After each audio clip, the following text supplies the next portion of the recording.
เก่า13ขนาดก็บ่เห็นหงได้10ปลายปีนะโอ้ปี1980โดย93เลยก็บ่เห็นหุง10ปลายปีนะโอ้ผู้ที่เขากำลังเกิดได้ปีหนึ่งจะเฮ็ดจะได้นึ่งข้าวนึ่งข้าวกินบ่เหลือหุงเอาหุงก็ได้นึ่งก็ได้นะขนมเพราะว่ามีข้าวเจ้าซะดอกบ่แม่นข้าวเหนียวนะหุงมาเด้อโดยคิดจะสิได้ออกเมื่อล่ะได้เด้อให้ร่ำให้รวยให้สุขภาพแข็งแรงขึ้น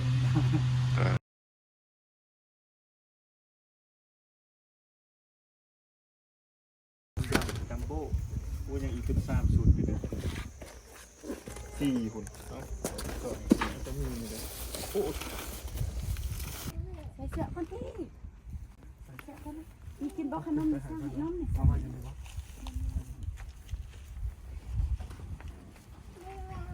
โอ้ยดูใส่เสื้อคนกินบ่ขนมกินบ่ใส่ลูกกกเจ้าผู้ใดนี่เอื่อยแต่เอามื โอ้ผู้ใดนี่บ่ผู้นั้น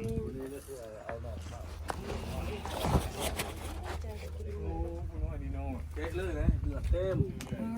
เพิ่นก็หายจนสุดทางเพิ่นบ่เห็นคนเด้บัดเพิ่นเห็นคนแล้วเพิ่นก็จังหยุดจักพูดถึงระเบิดจักคนไปสวนน้ำพอไปสวนน้ำพอโพดตัดนั่นนะคะในลาโพดถึงระเบิดแล้วก็จูงน้องมาออกมาทางนอกใกล้เติบได้ทางก็โหแต่ว่าถึงสเก็ตที่กันแม่นบ่แม่นนี่คือสเก็ตถ้าจับแห่งก็ยังละเจ็บไป3ก็พอเพิ่นว่าตัวเองพอบ่ลุกเลยเพิ่นว่าพอตายเพิ่นก็เอาหนูมันจะเห็นบ่ตอนพอถือเพิ่นบ่ฮู้ได้ถึงอีกเพิ่นว่าเขายิงพอเพิ่นบ่ฮู้เป็นระเบิดสวนอยู่ไสสวนเทวของซ่าไกลบ่เข้าไปทางงานจริงๆแม่นไปทางนั้นทางเข้าไปสวนคุมิปกติเข้าไปทางกินออกบ่เฮ็ดเวียกหยังซะปัจจุบันนี้รับจ้างคนละมื้อไปฮับอยู่สวนกระเทียมบ่เฮ็ดเวียกเขาเวียดบ่รับจ้างใส่วันเซ็นอันนี้ลูกเอามาไว้ใส่ซัเอาไปนำตากแดดอยู่เบิ่งดำเละเบิดไปตากแดดลิ้นจริงๆบ่มีการแสงแฮงก็เจ็บก็เป็นจะหน่อยจะไข่แล้วเลยจะหน่อยจะไข่บ้านไข่ตุ้งอันนี้ไปโรงเรียนแล้วอ่ะยังจักหน่อย4 ปีไป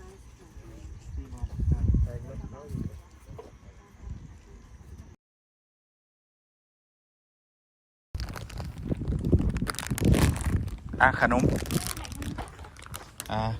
ใหญ่เด้อล่ะใหญ่ขึ้นบังใจเฮียนเด้อเห็นว่า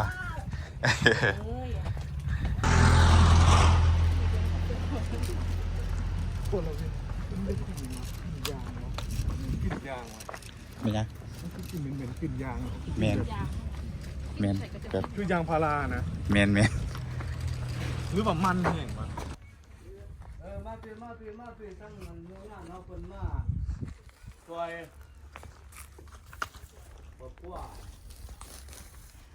นี่ต้องกินงานเนาะเพิ่นมาซอยของกินของอยากเล็กน้อยๆแหละน้ำใจ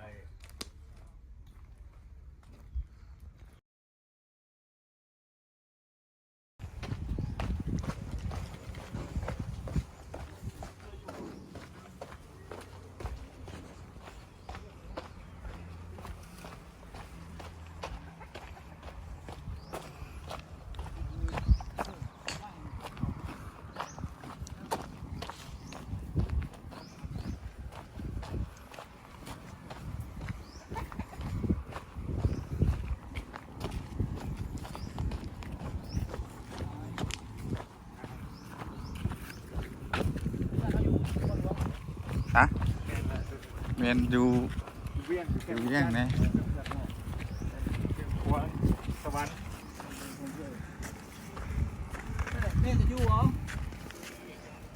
มาซอยเรือนี่มาดูเหรอซอยเรือเขาขั้วนี่มารับเขา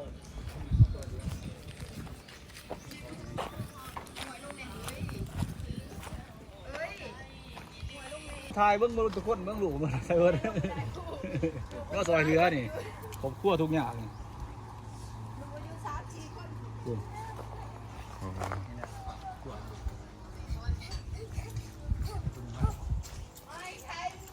เฝ้าเครื่องอยู่พ่น ขอเครื่องวะ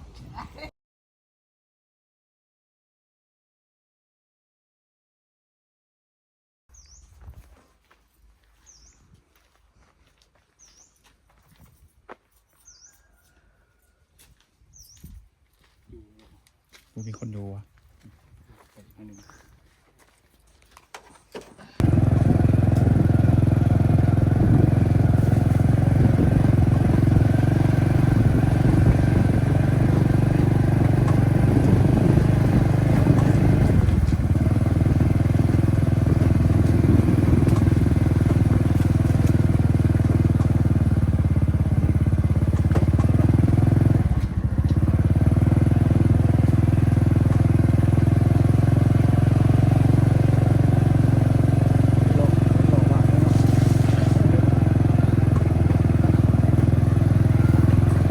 จักหลังคาเหือนเลย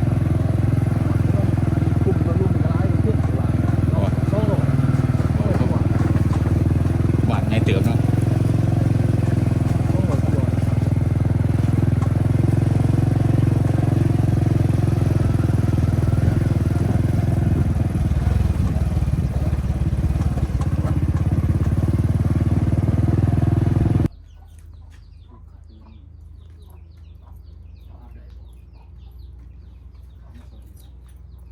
คนไปจูที่เกิดได้ นะ คนไปจูที่ หมอพระเจ้าเนี่ยครับหมอคั่วคั่วให้กันนี่